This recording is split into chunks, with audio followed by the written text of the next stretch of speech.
E aí galera, tudo bem com vocês? Estamos aí para mais uma edição do 6x1 Responde, aquele quadro em que vocês fazem perguntas, eu as respondo no vídeo, você vem aqui nos comentários e deixa uma outra pergunta para que eu responda na próxima edição, e assim a gente vai se retroalimentando até o fim dos tempos. Meu nome é Emerson Araújo, esse é o canal 6x1 e desde o início eu peço para você então deixar o like no vídeo, se inscrever no canal caso ainda não seja inscrito, usar os comentários para opinar sobre cada um dos assuntos que a gente vai abordar e deixar o seu questionamento para que eu responda na próxima semana. Esse vídeo é feito com o apoio da Betfair, site de apostas esportivas que é patrocinador master do Cruzeiro, renovou o contrato aí recentemente, inclusive por mais 2 temporadas. Caso você ainda não tenha conta ativa na Betfair, pode entrar pelo link da descrição, fazer o cadastro que é super simples e rápido e você recebe um bônus de até R$200 em aposta grátis. A mecânica dessa oferta é muito parecida com a anterior, tá? Você cria aí sua conta na Betfair, independente do valor do seu primeiro depósito. A primeira aposta que você fizer no dia, no valor de R$20, ela é uma aposta segura. Se você ganhar, ganhou. Se você perder no dia seguinte, você recebe aí esses R$20 como bônus para utilizar nas apostas esportivas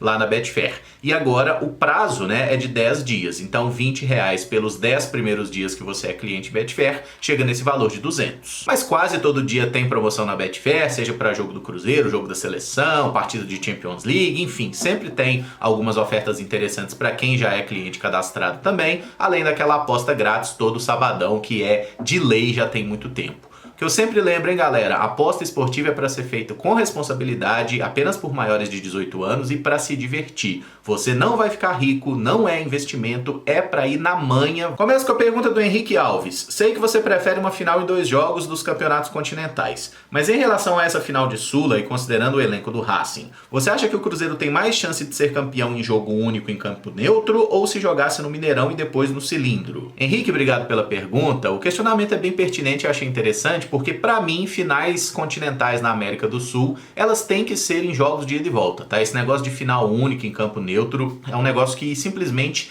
não faz sentido para o nosso continente. Nós estamos vendo aí os problemas logísticos que tanta gente tem enfrentado, né? O estádio deve estar lotado porque são grandes clubes, grandes camisas, mas não é o ideal, tá? Realmente, final única em campo neutro, gente, isso é coisa para a Europa, que tem uma malha ferroviária muito bem desenvolvida, as distâncias são menores, a logística é mais simples. A América do Sul é muito complicado, não é viável, não é inteligente, tá? E acho que a final em um jogo no Brasil e um jogo na Argentina seria espetacular e seria até mais rentável para a Conmebol e para os clubes também. Agora pensando só no aspecto esportivo, né? É mais fácil o Cruzeiro ser campeão em um jogo ou em 2 jogos. E aí nem é muito a questão de jogar fora de casa, porque eu vi muita gente falando, pô, jogar no El Cilindro é difícil. É difícil sim, tá? Mas não é que o Racing seja imbatível em casa, não é o caso também. Então eu acho que a final em jogo único, ela é mais interessante para o Cruzeiro, até por um aspecto técnico. O time do Cruzeiro está menos acertado que o do Racing. E ainda que o elenco do Cruzeiro tenha mais investimento e tenha jogadores de boa qualidade técnica, né, que podem decidir uma final, ainda mais sendo em jogo único, o time do Racing está mais acertado. É um time melhor, né? A temporada do Racing, ela é mais consistente, mais interessante. O time vem de sequência de vitórias, inclusive. Então eu acho que uma final em 2 jogos, ela daria mais chance ao Racing justamente por esse acerto coletivo que o time vem conseguindo aí com o Costas, né, o treinador que está no clube desde o início da temporada. O Fernando Diniz ainda não achou tão bem o time do Cruzeiro, né? A gente fez uma partida ou outra um pouco melhor, mas o desempenho dele era bem questionável, inclusive se a gente não estivesse nessa final, talvez o Diniz já tivesse rodado, né? A verdade é essa, o Cruzeiro ainda não conseguiu achar o seu melhor jogo, esperamos que faça isso na decisão, tá bom? Mas acho que é realmente uma final muito equilibrada. Eu não coloco o Racing como favorito, tá? É um time mais acertado, sim, mas o Cruzeiro tem mais jogadores capazes de desequilibrar em uma bola, em uma jogada, em um momento de brilho. Então eu acho que é realmente uma final bem 50-50 e se fosse em 2 jogos, pelo acerto de time, né? O Racing tá num processo bem mais maduro enquanto time de futebol, eu acho que eles teriam mais chance. O Rinaldo Vinícius pergunta, a que se deve tanta oscilação do Cruzeiro nos últimos 15 anos? Por exemplo, em 2009 chegamos à final de Libertadores, em 2011 quase caímos, em 13 e 14 fomos campeões, em 15 e 16 quase caímos, 17 e 18 fomos campeões, 19 caímos. Além da incompetência das antigas gestões, a que se deve essa instabilidade tão grande? Rinaldo, obrigado pela pergunta. Eu achei interessante aí o que você falou de 15 anos, né, desse recorte de instabilidade, porque é justamente o recorde que o Cruzeiro tinha alcançado até a temporada 2005, né, que foi de 15 anos seguidos conquistando pelo menos um título por temporada, né, e começou ali, o início dessa trajetória teve, por exemplo, os títulos da Supercopa. Eu acho que a Copa Sul-Americana pode ter uma importância similar na história do Cruzeiro. Mas sobre a instabilidade em si, a gente deve lembrar que o Cruzeiro, ele tem essa coisa de ser um time grande, um time competitivo, que disputa os títulos, mas ele não é um time que ganhava título todo ano, tá? O período do Cruzeiro ganhando título todo ano é, inclusive, quando a gente faz uma análise básica, matemática, ele é a exceção, ele não é a regra. Ah, Emerson, então você tá falando que o Cruzeiro não é time grande? O Cruzeiro é um clube gigantesco, é um dos maiores do Brasil, mas aqui no Brasil, nenhum time é campeão quase todo ano. Não acontece. Se vocês olharem a história de todos os clubes, nenhum tem uma predominância, como a gente pode falar, por exemplo. Na Espanha você tem lá Real Madrid e Barcelona. Em Portugal você tem 3 clubes grandes. Tem alguns países que tem poucos clubes grandes, eles concentram maior riqueza, maior torcida e tudo mais. Então ali todo ano é campeão, vice, terceiro. Aqui no Brasil tem muitos times grandes, né? Tem pelo menos 12. Tem até mais, tá? Na minha opinião, tem time grande pra cacete no Brasil, porque é um país muito grande. Então tem muitos times que são maiores regionalmente, que nacionalmente não são tão conhecidos assim. O Cruzeiro é um dos gigantes nacionais. Mas se você tem aí pelo menos 10 clubes muito grandes, né? Com aspiração, com torcidas querendo ser campeãs todo ano. E se você tem, na melhor das hipóteses, 4 grandes títulos em disputa por temporada, muita gente vai ficar insatisfeita, gente. Porque tem Brasileiro, tem Libertadores, tem Copa do Brasil, tem Copa Sul-Americana, certo? Não tem como todo mundo ser campeão. Não vai ser. E no passado, não era também. Nunca foi, tá? Não é uma coisa do Cruzeiro, não é uma coisa do Flamengo, não é uma coisa do Atlético. É de todo mundo. Nenhum clube brasileiro tem predominância em conquistas. Inclusive o Flamengo, que eu acabei de citar, é um time que tem a maior arrecadação do Brasil. É campeão todo ano? Não, não é. Tem ano que ganha a Copa do Brasil, teve ano mágico lá que ganhou Libertadores e Campeonato Brasileiro, tem ano que passa em branco, como foi 2023, mesmo tendo uma condição financeira que nunca existiu tamanha disparidade aqui no futebol brasileiro, tá? Então vamos entender que a irregularidade, ela é a constância de todos os clubes brasileiros. E no caso do Cruzeiro especificamente, né, como nós nunca tivemos um dos maiores orçamentos aí do futebol brasileiro, o que o Cruzeiro normalmente fazia com as antigas administrações? Apostava muito forte, botava uma grana em uma temporada e não sei o que, às vezes era campeão, às vezes não, aí no ano seguinte precisava dar uma segurada, aí dava uma baixada no investimento, aí às vezes estava lutando contra um rebaixamento, aí botava um dinheiro que nem tinha, né, o que aconteceu por exemplo em 2015, 2016, gastava o que nem tinha para pagar no futuro, né, então assim, teve muito erro administrativo nesse processo, mas o Cruzeiro é um clube de oscilações, tá, em Campeonato Brasileiro, em Libertadores, em outros torneios também, o Cruzeiro estava sempre chegando, sempre que possível disputando para ser campeão, chegando em semifinal, em quarta de final. É um clube muito grande, tem uma torcida muito volumosa e isso faz o Cruzeiro estar sempre buscando grandes coisas. Mas ganhar mesmo, gente, não tem como ganhar, tá? Aqui no futebol brasileiro, mesmo quem tem muito mais dinheiro que os outros, não ganha todo ano, tá? Então essa frase é bonita, hein? A constância é a impermanência. O Matheus Silva pergunta, caso a gente ganhe a Copa Sul-Americana, você acha que a torcida vai valorizar essa conquista como uma conquista grande ou mais pra frente ela não será tão valorizada como uma das principais conquistas do clube? Matheus, obrigado pela pergunta. Tomara que no próximo sábado a gente seja campeão para ter essa resposta na prática, né? Mas o que eu posso dizer é que se qualquer torcedor do Cruzeiro estiver tratando a Sul-Americana como uma conquista menor, menosprezando a importância dessa final e tudo mais, esse torcedor merece apanhar de cinta, tá? Ele merece simplesmente, assim, ser esculhambado de diversas formas, porque ele não tem simplesmente a lembrança do que é o clube dele, do que o clube dele passou nas últimas temporadas. Nós jogamos 3 anos seguidos a Série B do Campeonato Brasileiro, nos 2 primeiros anos, inclusive, quase sendo rebaixados para a terceira divisão. O Cruzeiro faliu. O Cruzeiro esteve muito perto de acabar, e isso não é figura de linguagem. O Cruzeiro realmente poderia ter fechado as portas ali, tá? Não fechou por causa da torcida, tá? Porque se fosse a torcida e se a legislação brasileira também não fosse tão permissiva às dívidas dos clubes, já era, irmão, teria acabado o clube. Vocês já pararam para pensar de verdade nisso, tá? Porque isso esteve muito perto de acontecer. Então, velho, a gente tá agora numa final de Sul-Americana.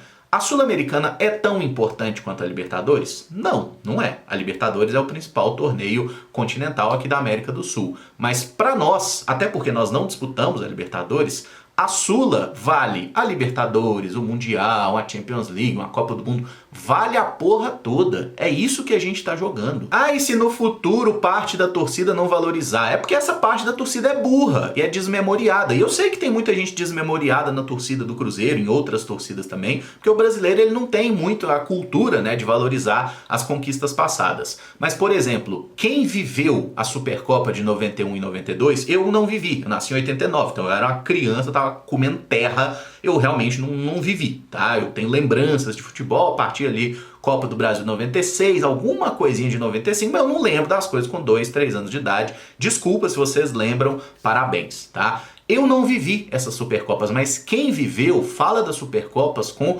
muito carinho, com uma conquista assim que mudou muito o patamar do Cruzeiro e abriu o caminho para uma era de muitas vitórias. A gente não pode subestimar isso, tá? A primeira conquista, ela talvez seja até mais difícil, né? Você conseguir quebrar aí esse jejum, voltar a ser campeão. A gente não ganha um torneio de primeira grandeza desde 2018 com a Copa do Brasil. Tivemos o título da Série B em 2022, que eu acho também que não pode ser menosprezado. É um título igual ao da Série A? Claro que não, mas a gente ganhou a Série B e tem que ter orgulho daquilo ali, tá? Orgulho de ter superado as mazelas que quase te mataram. A gente tem que ter orgulho, sim. É tipo uma cicatriz, né? Você teve ali um ferimento, sei lá, bala, qualquer coisa e tudo mais. Você superou, você tem uma cicatriz? Foda, eu superei, eu não morri. Eu poderia ter morrido, mas eu estou aqui. E essa Copa Sul-Americana tem que ser devidamente respeitada, tratada como uma grande decisão, tá? Por isso que eu acho super válido que o Cruzeiro, por exemplo, utilize time reserva na partida contra o Corinthians. Acho que tá certíssimo. Torcida que vai ao aeroporto, fazer o aerozeiro aí, perfeito. Acho que toda mobilização que for possível deve ser feita pelo clube, pela torcida, porque é sim uma grande decisão continental. Vocês podem ter certeza que vai estar todo mundo acompanhando. Inclusive aqui no Brasil, a maioria das pessoas torcendo contra, né? Porque o Cruzeiro voltando aí incomoda muita gente, tá? Mas nós estamos nessa final, vamos buscar esse título aí e é uma grande conquista para nós depois de tudo que passamos. Que seja a primeira conquista de muitas outras e ainda maiores que possam vir, tá? Então a Sul-Americana é uma Libertadores? Não. É uma Supercopa? Não, é um torneio diferente. Mas pode ser tão representativo quanto a Supercopa foi lá no início dos anos 90. O Lohan Alexandre pergunta: não acha contraditório um time que virou empresa e consequentemente visa lucro não usar a base que pode ter potencial enorme de arrecadação com vendas? Lohan, obrigado pela pergunta. Eu acho contraditório sim, mas acho que esse é um passo natural do projeto esportivo do Cruzeiro. É só observar o que os outros clubes brasileiros também fazem aqui. O Flamengo e o Palmeiras, que são os melhores exemplos, né, times que estão brigando pelos títulos aí nas últimas temporadas, são clubes que têm uma arrecadação muito forte, com estádio, com torcida e tudo mais, e são clubes que ainda assim formam jogadores, botam na vitrine e vendem muito bem esses jogadores. Alguns bem meia boca, inclusive, tá? O Flamengo, o Palmeiras, tem exemplo aí de jogador que não fez porra nenhuma, saiu por 20, 30 milhões de euros. Aqui no Cruzeiro, justamente por essa cultura precisar ser resgatada, né, de valorizar um pouco mais a base, de ter um pouco mais de paciência com esses jogadores também, eu espero que esse processo de reinserção dos jogadores jovens voltem a acontecer, mas agora o Cruzeiro está caminhando numa outra direção, né? Desde que o Pedro Lourenço comprou e se disponibilizou a botar dinheiro, né, para tornar o time do Cruzeiro mais forte em um prazo mais curto, o que me parece ser uma ideia interessante? Você ter grandes jogadores que possam chamar a responsabilidade e você ter jogadores jovens que vão entrando, né, compondo esse elenco, se desenvolvendo naturalmente, para que a torcida possa, por exemplo, olhar e falar assim: quem é o responsável por fazer gol no time do Cruzeiro? Falando em um exemplo hipotético, tá, gente? Pensando até no próximo ano, nessa especulação de Gabigol. Se você tem ali no ataque o Gabigol e o Tevez, por exemplo. De quem que a torcida tem que cobrar gol? Do Gabriel ou do Tevez? É claro que é do Gabriel. É do Juan Índio, é do Kaique Kenji, é do Cauã Batistella? Não, porra. E o que a gente viu nos últimos anos? A torcida do Cruzeiro colocando maior responsabilidade nos jovens e até preservando os jogadores experientes. Vou dar um exemplo de um jogador que eu adoro. Marcelo Moreno. Foda, ajudou o Cruzeiro dentro de campo, ajudou fora de campo. Quando ele volta pro Cruzeiro em 2020, ele não consegue ajudar em campo. Tecnicamente ele estava mal, tá? 20 e 2021 também não conseguiu jogar bem.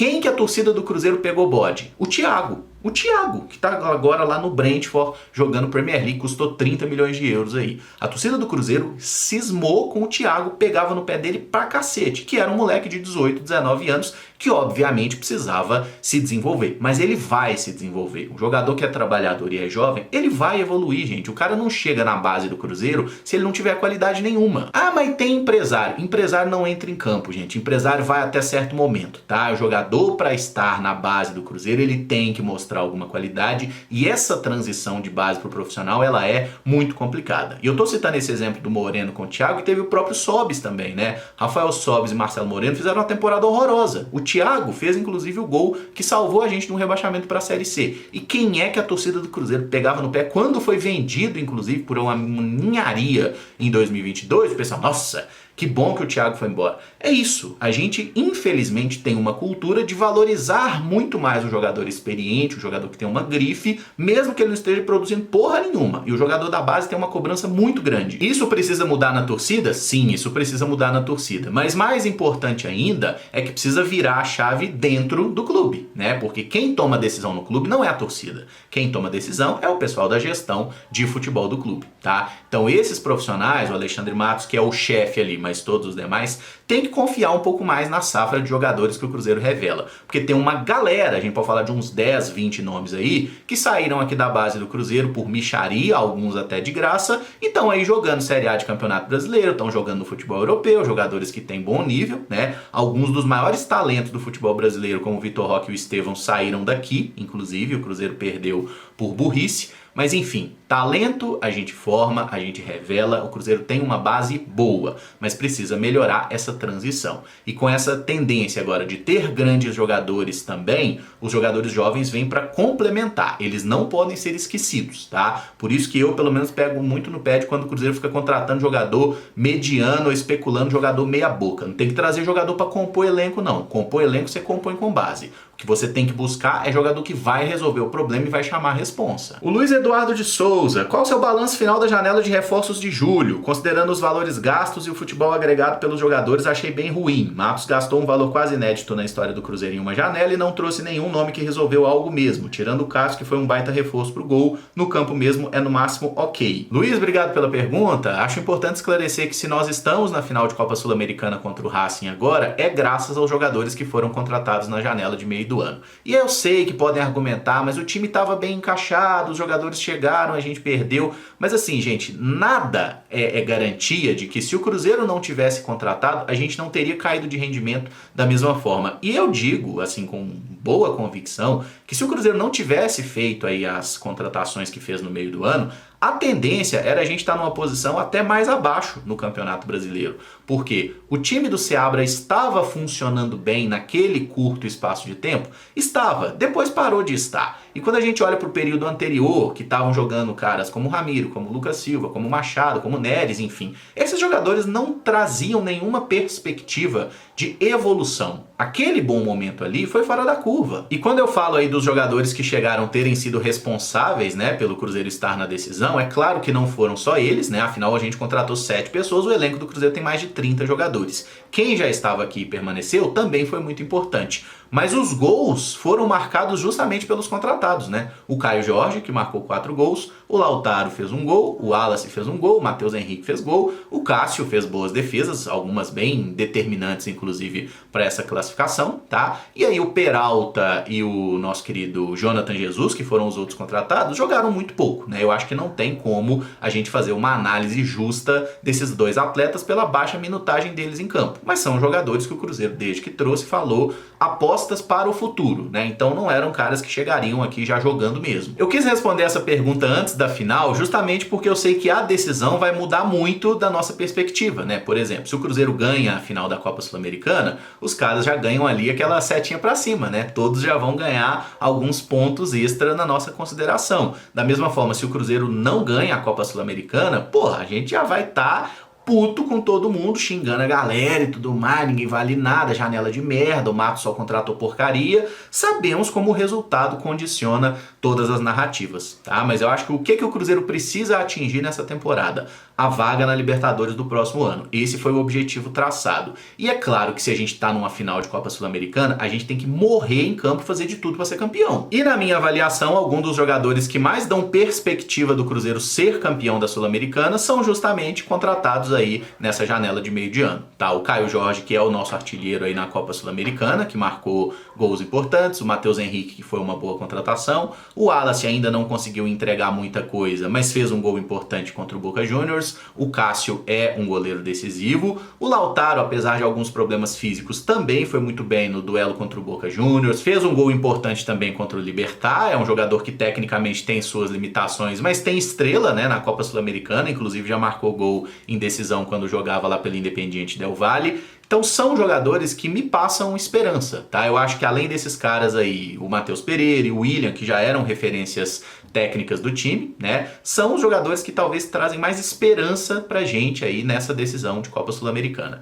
Então eu digo pra você que acho que foi uma janela de mercado que o Cruzeiro gastou muito, fez algumas contratações boas, elas não deram todo o retorno até o momento, mas alguns jogadores vieram para ser recuperados. O próprio Caio Jorge teve um início muito ruim e agora tá melhorando. O Matheus Henrique já tem jogado num nível melhor, mas teve uma pequena lesão, o Wallace também teve problema físico, o Cássio tem dado um bom retorno, tá? Então o Lautaro também com problema físico, enfim, a gente tem que entender essa adaptação e acho que pensando pro futuro, na próxima temporada, por exemplo, todos devem render melhor do que fizeram em 2024 até o momento, tá? Eu não acho que ninguém que chegou agora já vai deixar o clube, acho que todos seguirão aqui mais um tempo e a tendência, na minha opinião, é de melhoria, inclusive do Wallace, que eu sei que é o mais criticado. O Paulo Dias pergunta, se o Cruzeiro se sagrar campeão da Sula, seria esse o título com futebol mais merda que o Cruzeiro já ganhou em sua história? Porque sempre que viu o Cruzeiro ganhar um título de expressão, foi jogando muita bola e ganhando até com o juiz roubando para outro time. Tenho 29 anos. Paulo, obrigado pela pergunta, gostei do questionamento. E assim, cara, se a gente quiser ser bem criterioso mesmo, você falou aí que só viu o Cruzeiro jogando muito mais bola que os adversários. Mentira, sua memória tá te traindo.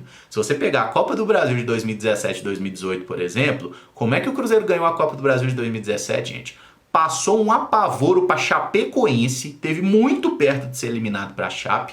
A decisão contra o Flamengo foi um desespero, empatamos os 2 jogos, ganhamos nos pênaltis. Foi nos pênaltis contra o Grêmio a semifinal, desesperador também, o jogo lá em Porto Alegre do Cruzeiro foi um horror. Então assim, os títulos conquistados na era Mano Menezes, eles não foram simples. Própria conquista de 2018, né? A final contra o Corinthians, o Cruzeiro era muito melhor que o Corinthians? Era muito melhor, mas teve um momento de desespero ali também, né? Aquele pênalti inventado, o tal do gol do Pedrinho que os corintianos choram até hoje, né? Aí a gente lembra que quando você pega o resultado final, o Cruzeiro ganhou 1-0 em casa, 2-1 fora. Maravilha, mas não foi uma final simples. E dá uma olhada nessa sequência de jogos aqui do ano de 1997. Eu achei esse recorte temporal espetacular. Você pega aí das finais do Campeonato Mineiro, o Cruzeiro perde na ida pro Vila e ganha por 1-0, recorde de público, gol de Marcelo Ramos, Cruzeiro campeão mineiro 97, beleza.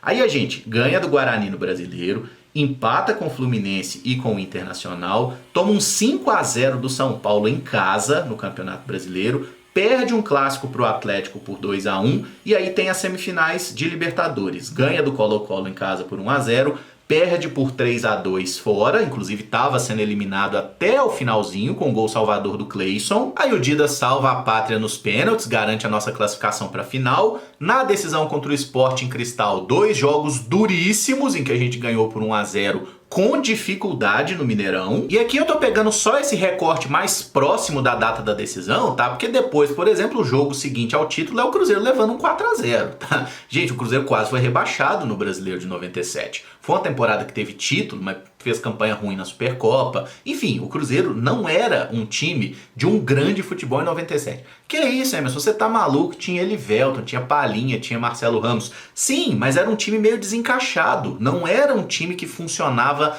tão bem. E foi um time modificado, inclusive, no meio da campanha. Outra situação que até lembra um pouquinho esse Cruzeiro agora. Por exemplo, o Marcelo Ramos, que sempre foi o camisa 7, camisa 9, né? Um atacante. Ele jogava com a 23 na Libertadores. Por quê? Ele veio no meio da campanha, chegou só pro mata-mata. O próprio Wilson Gottard chegou depois também. Então, vamos entender, gente, que o Cruzeiro, ele nem sempre ganhou títulos com facilidade. A Copa do Brasil de 2000, o Cruzeiro ganhou fácil, gente. O Cruzeiro podia ter tomado um 5-0 do São Paulo, igual tomou esse 97, na final da Copa do Brasil. São Paulo estava ganhando por 1-0, teve chances claríssimas para matar o jogo, não aproveitou. O Cruzeiro vai lá no final, Fábio Júnior mete um gol, Giovani faz o gol de falta e só alegria. Ainda teve aquele lance lá do André com o Clebão salvando. Então assim, a história do Cruzeiro tem título de tudo quanto é jeito, tá? Tem título com um futebol muito melhor, igual foi 2003, igual foi 13, igual foi 14. Muitas vezes, né, em campeonatos de pontos corridos. Quando o Cruzeiro chegou cabeça a cabeça, roubaram a gente, igual foi em 2010. Nós fomos roubados na cara dura, né? No jogo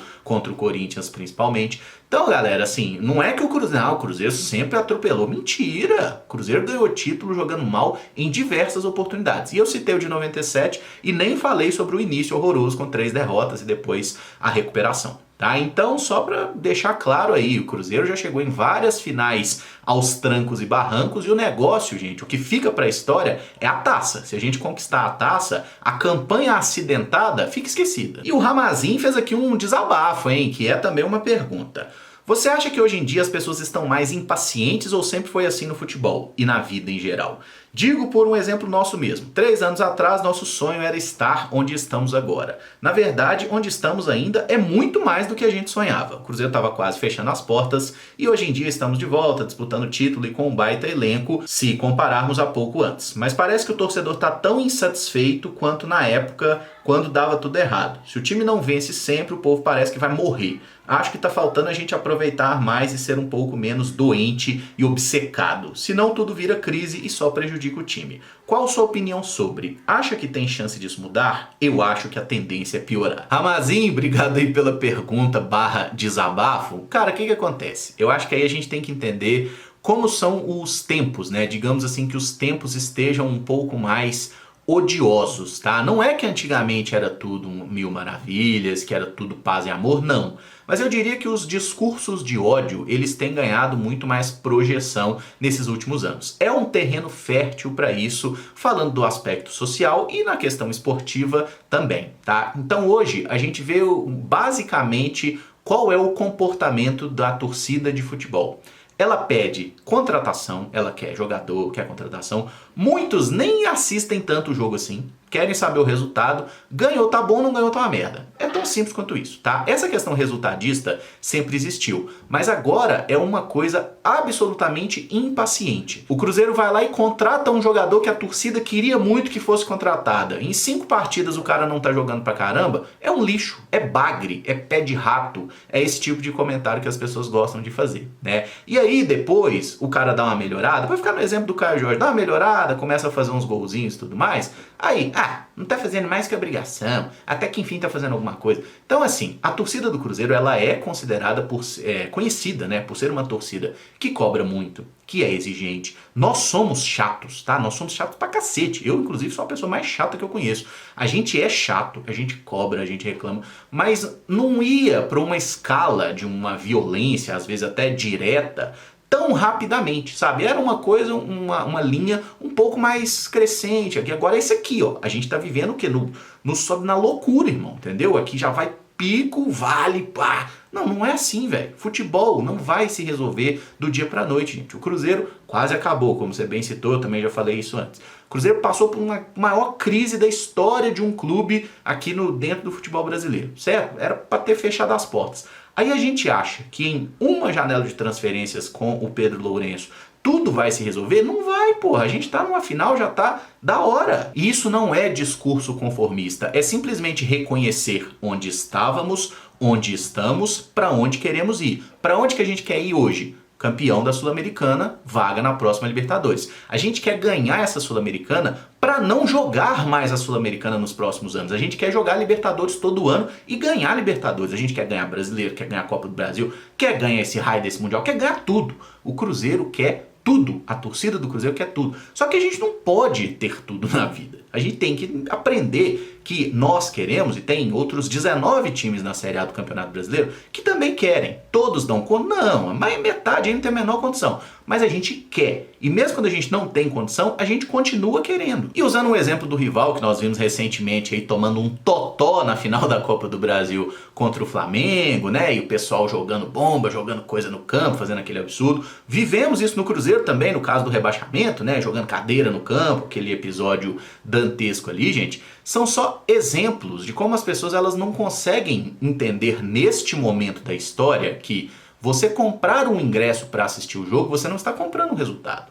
Você está comprando o direito de estar no estádio assistindo. Você pode ganhar ou você pode perder. Se você ganhar, você comemora. Se você perder, você xinga, você fica puto. Mas você vai para sua casa e a sua vida vai seguir, velho. Tem que seguir a sua vida. Você não pode fazer um jogo de futebol ou um campeonato que seja ser a sua vida. O Cruzeiro não é a sua vida. O Cruzeiro não é a vida de ninguém. O Cruzeiro é uma instituição esportiva que a gente ama, que a gente torce, mas a sua vida é muito mais que isso. Quando você fala aí que a tendência é piorar, eu não consigo discordar de você. Eu também não sou muito otimista com relação, né, às relações humanas, como elas têm sido, mas aí, velho, é aquele negócio. Ser otimista ou ser pessimista custa o mesmo tanto, então eu vou ficar na minha, não vou nem entrar nesse tipo de debate, mas acho que seria importante sim a gente ser um pouco menos obcecado pelas coisas, pelo futebol, como você citou aí, né? Não é apoio incondicional, não tem nada disso, viu, gente? Vamos ser chato, vamos cobrar, vamos reclamar, vamos xingar jogador, vamos xingar a diretoria,